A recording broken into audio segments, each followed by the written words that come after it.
Welcome to the Michigan Man Podcast on Wolverine Sports Radio, a member of the V-Sporto Network, and in partnership with SB Nation's Maize and Brew, for Wolverine fans from coast to coast. Go Blue and welcome to the show. I'm your host, Mike Fitzpatrick. Joining us in just a moment will be beat writer Austin Meek from The Athletic as we begin our preview shows. I hope all is well with each and every one of you. I've been enjoying the first 3 weeks of the college football season, watching as many games as I could. At first I found watching a game in an empty stadium to be sort of weird, but I'm getting used to it. A few months ago, we weren't even sure we would have a football season, so even though it's different to watch, I'm not complaining, it's still football. In just 3 weeks, the Big Ten season kicks off, and we finally get to see our Wolverines back in action against Minnesota. Today, beat writer Austin Meek from The Athletic joins us to discuss everything from COVID testing to Joe Milton and much more on this edition of The Michigan Man. So stay with us.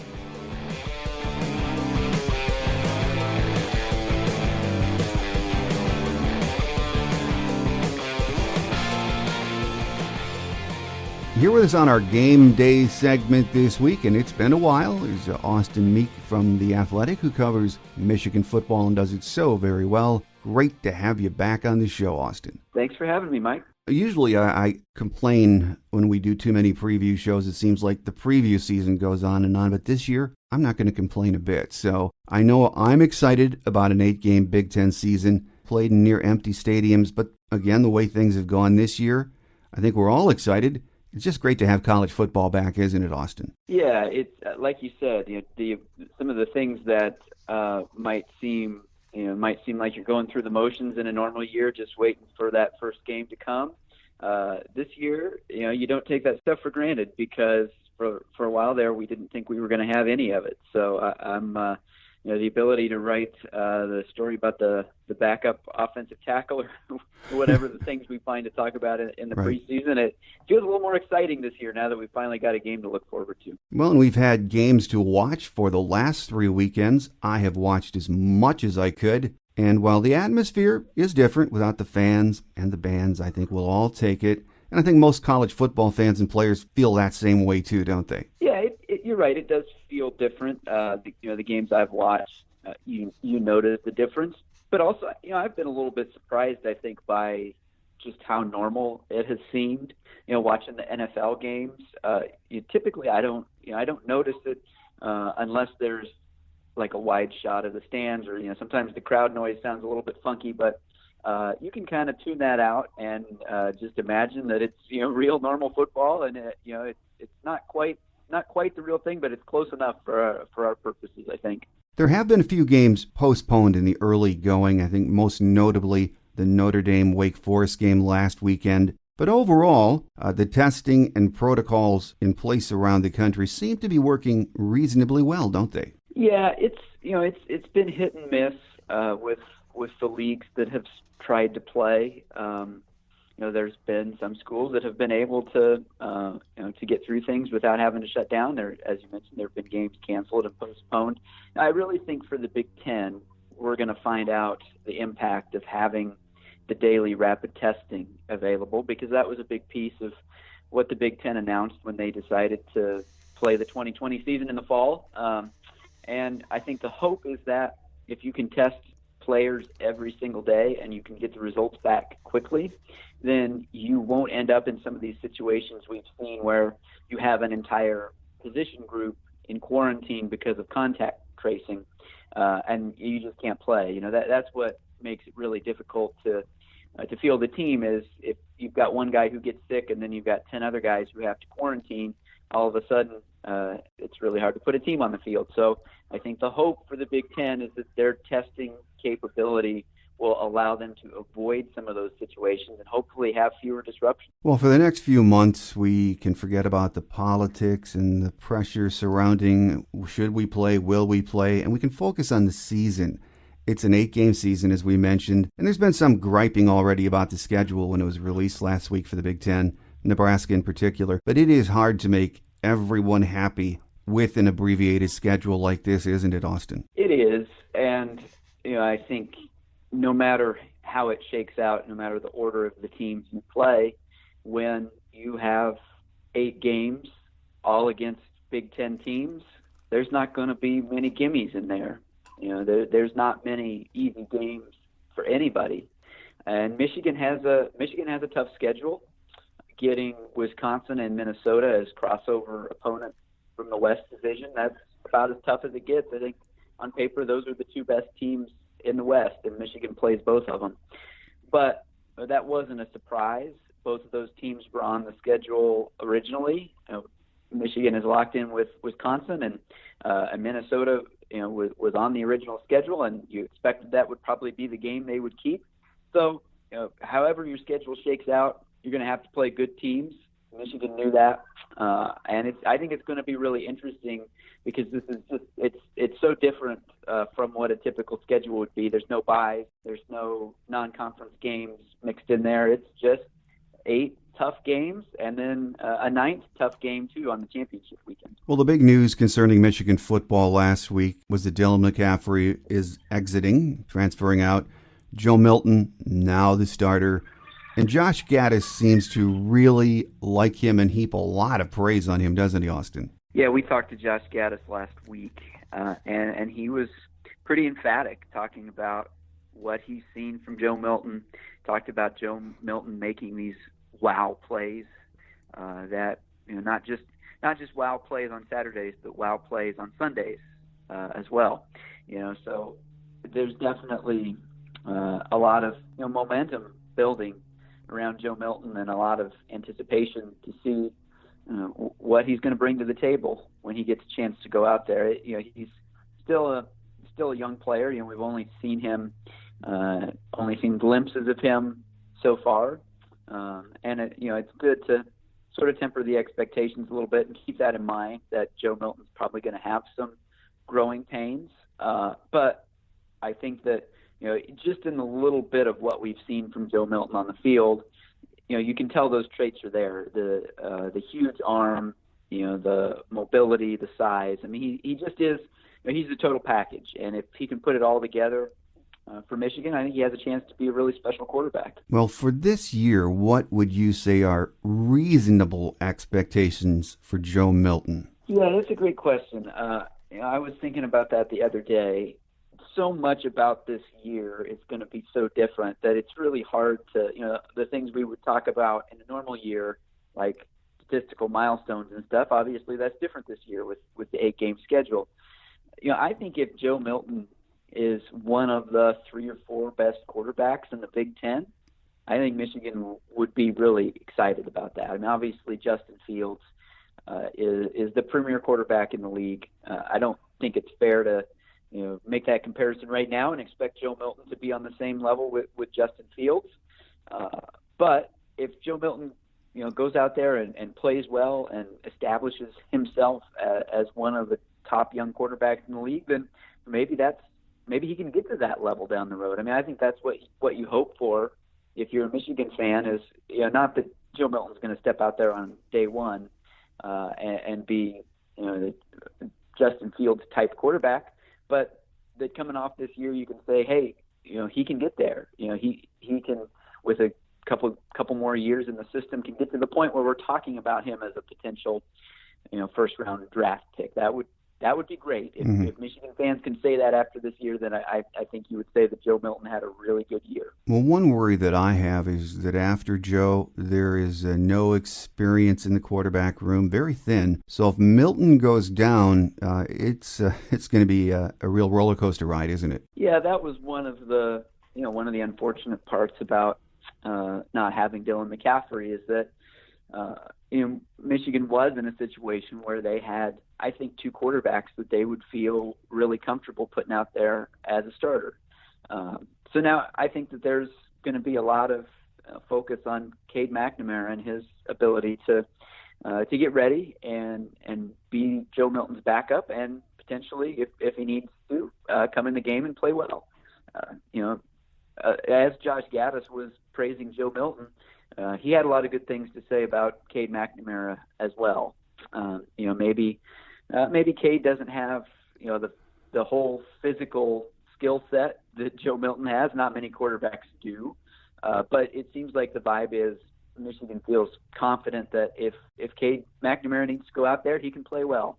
But you're right. It is a little bit of a dicey situation when you have two quarterbacks who haven't played much, and then after that, I guess Dan Villari was a quarterback that they signed kind of late last year to give them some depth, and I'm guessing they're really glad that they did that now because sometimes you need to play three quarterbacks. So especially in this season where everybody's keeping an eye on the COVID protocols and the possibility that a guy could be out for 3 weeks if he tests positive, you need your depth.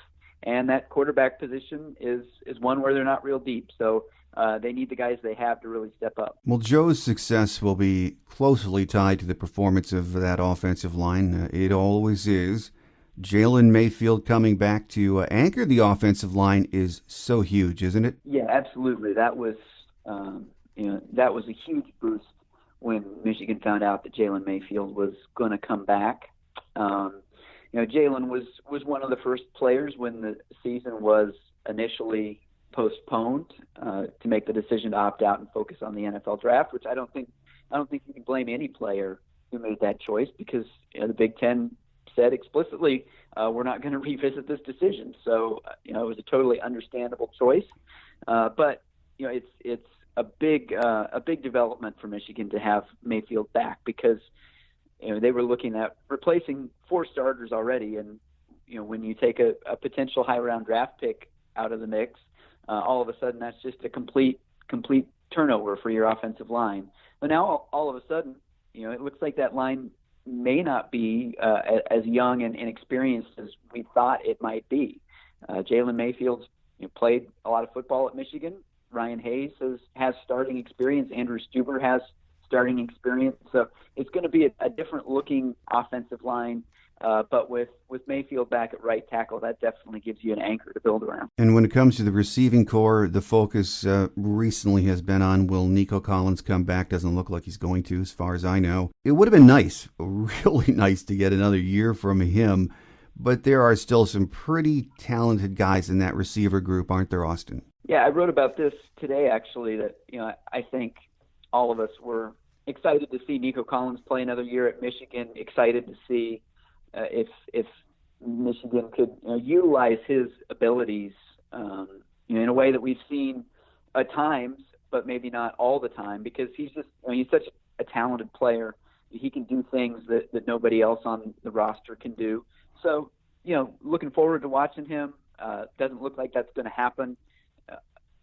Like with Mayfield, totally understandable, the decision that he made, and I think everybody understands why, and nobody begrudges that. And I do think that, as much as we were looking forward to seeing him play, I think it's likely that the approach for Michigan was going to be similar with or without Nico Collins, which is they want to spread the ball around. Mm-hmm. It's not really an offense that is based around getting one guy huge stats in the passing game. It really is more about getting a lot of different players involved, finding the open guy.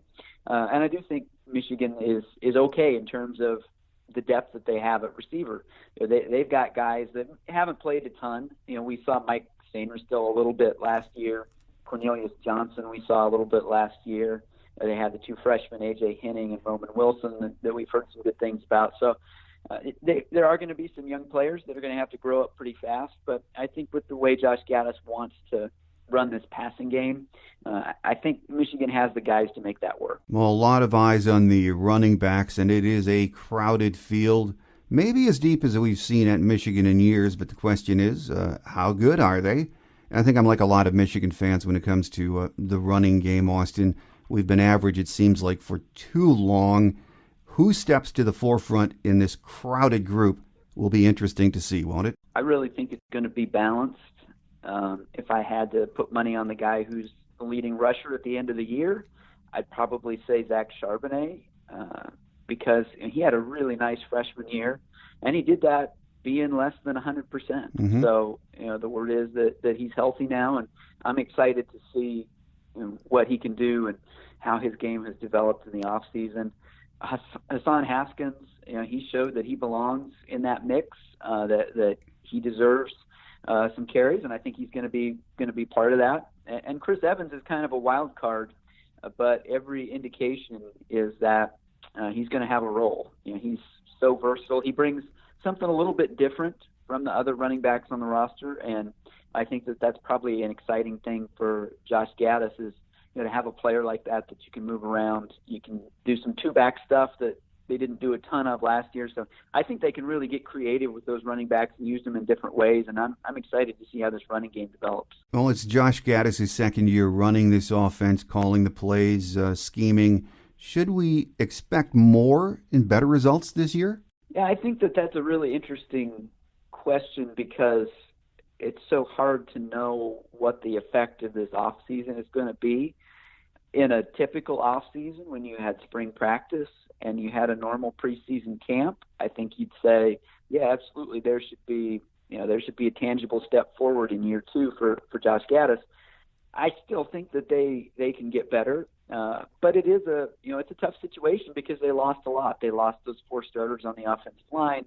They lost their starting quarterback. It appears they'll lose Nico Collins.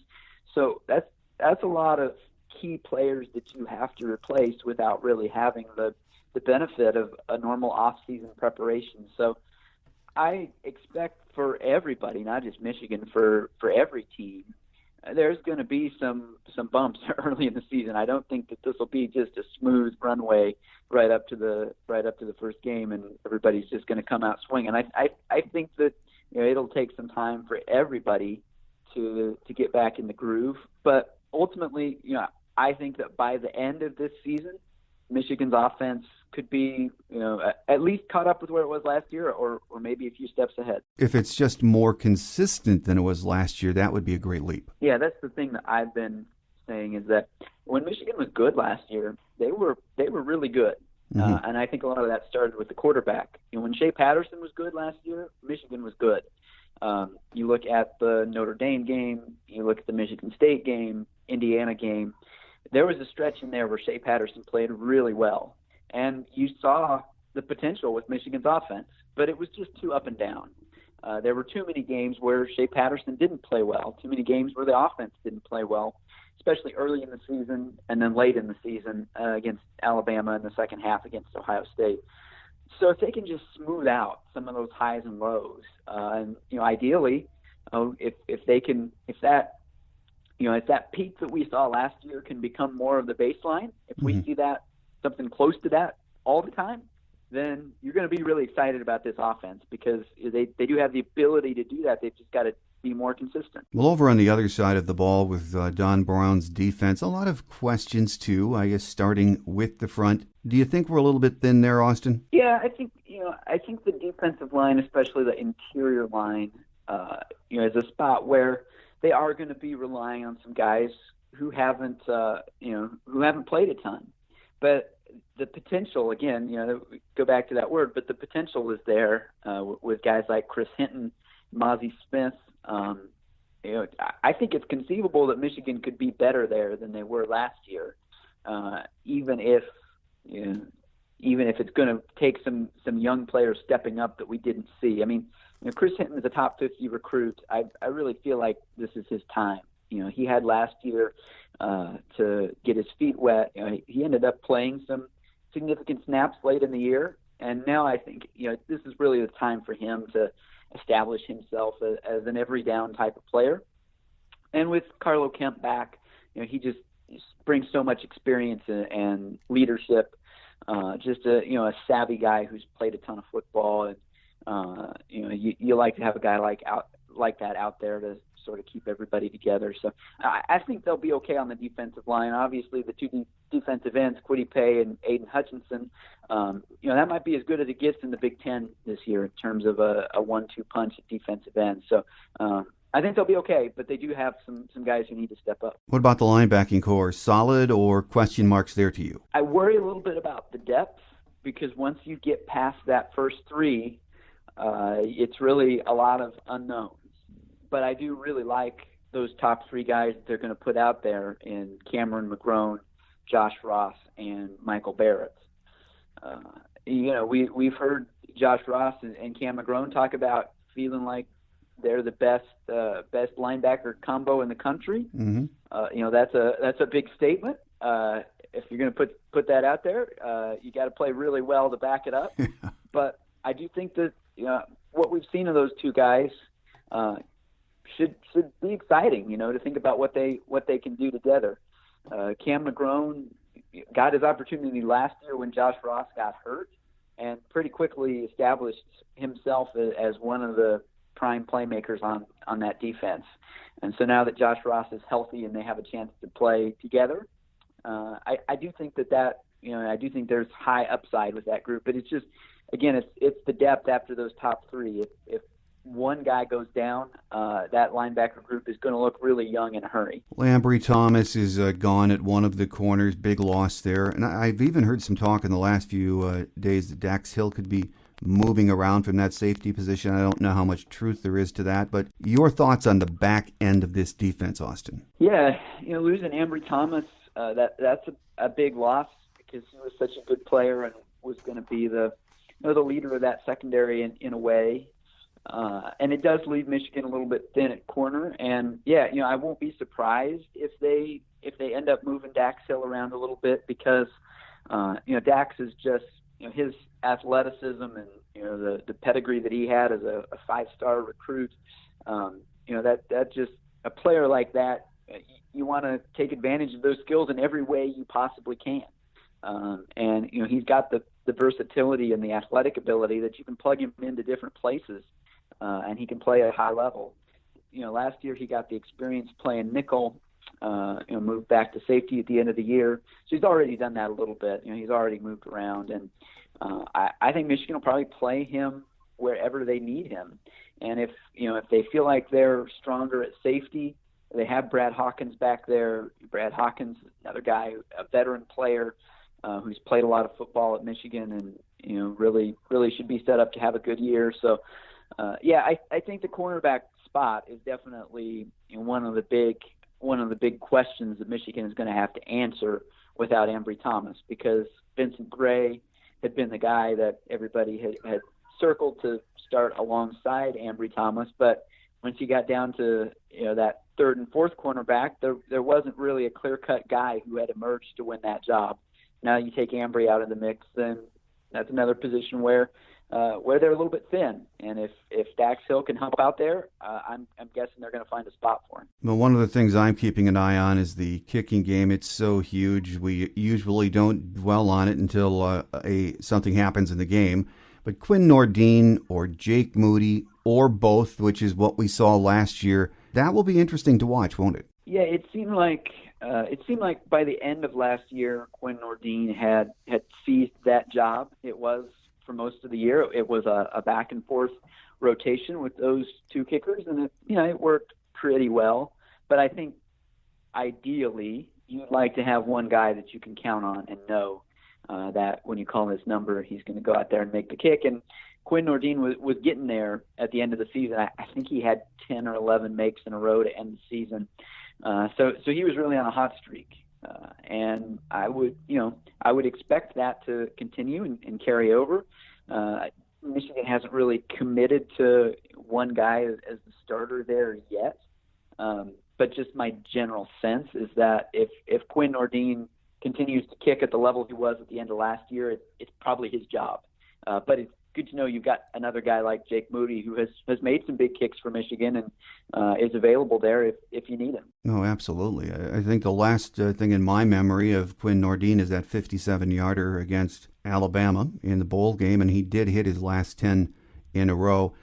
You've read and even heard him say that it was a mental battle for him. I mean, there's never been any question. This guy's leg is off the charts, isn't it? Yeah, he's got the leg. And that kick against Alabama showed it. The whole thing for him, as you mentioned, has just been the consistency. You got to make the 57-yarder and the 40-yarder right. When you get that opportunity. And so if he can just even it out a little bit and be a little bit more consistent, then I think you could be talking about one of the best kickers in the Big Ten, if not in the country. Well, just about every preseason magazine that I've seen and or analyst I've seen on TV says Michigan is the third best team in the East after Ohio State and Penn State. Of course, we haven't played a snap yet, but would you agree with that right now? Yeah, I think that's probably where I would peg it right now. I don't think the gap is very big between Michigan and Penn State.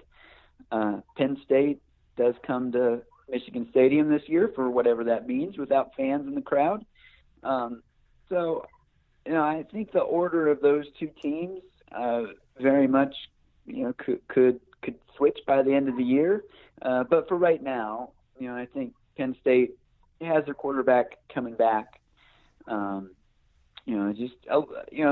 few more pieces established for Penn State, but I don't think it's a big gap. I do think it's a big gap with Ohio State and everybody else. And if Ohio State is healthy, if they have their full arsenal, then hard for me to see anybody in the Big Ten that's going to touch them. But with this unusual season, you just don't know. I mean, from one week to the next, the team that you have available could be totally different. So in that sense, I think it's going to be one of the most unpredictable seasons that we've ever seen. No, absolutely. I think we all agree on that just from what we've seen so far. So final question for you, Austin, before we let you get away. Of course, as we all know, it's an 8-game regular season, and there are a ton of big games for Michigan. Every game really is a big game when you only play 8. But that opener at Minnesota for me is huge. To really have a successful season, I think, especially with so many new and young players, a new quarterback, getting a W there is huge, isn't it? Yeah, I think if Michigan is going to contend in the division, if they're going to have a chance to win the division on the last day of the regular season, which is the goal every year, then so much of it is going to come down to how they play in the first month of the season and in the first game against Minnesota. If you start the season with a loss right off the bat, now all of a sudden you still got Wisconsin, you still got Penn State coming up. The road to just be in contention at the end of the year gets pretty tough, and that was the position Michigan was in last year, where they struggled early in the season. They lost to Wisconsin. They lost to Penn State, and by that point in the season, there wasn't really anybody that was going to catch Ohio State. So you can't afford to, especially in a condensed season, you just can't afford to have a stumble early in the year, because it could take you out of it after a week or two. Absolutely. It's going to be just fascinating to see. We're just weeks away from kicking off the season. I know everyone's excited. I am. Our guest on today's show, as we get ready and start previewing the season finally, has been Austin Meek from The Athletic, who covers Michigan football and does an outstanding job. So, Austin, the next time we chat, it will be during the season, and we look forward to that visit. All right. I'll look forward to that, too. It's going to be fun to get back in the grind of football. Thanks again to beat writer Austin Meek from The Athletic for being so generous with his time. He always is. He'll be with us again soon. With practice getting underway in earnest on Wednesday, we should start getting regular pressers from Jim, his staff, and even some of the players. So in the coming weeks, we will do our level best to get you ready for this fast approaching season, and we can't wait. On next week's show, we are scheduled to have a first-time guest. Angelique Shingelis introduced me to Ashley Bastock from the Toledo Blade recently. She covers Michigan football, basketball, and other sports for the Blade. And yes, the Toledo Blade has always had a Michigan beat writer. There are a lot of Michigan fans in the Toledo and Northwest Ohio area. Ashley knows her stuff, so make sure you join us next week. That will do it for another show. I'm your host, Mike Fitzpatrick.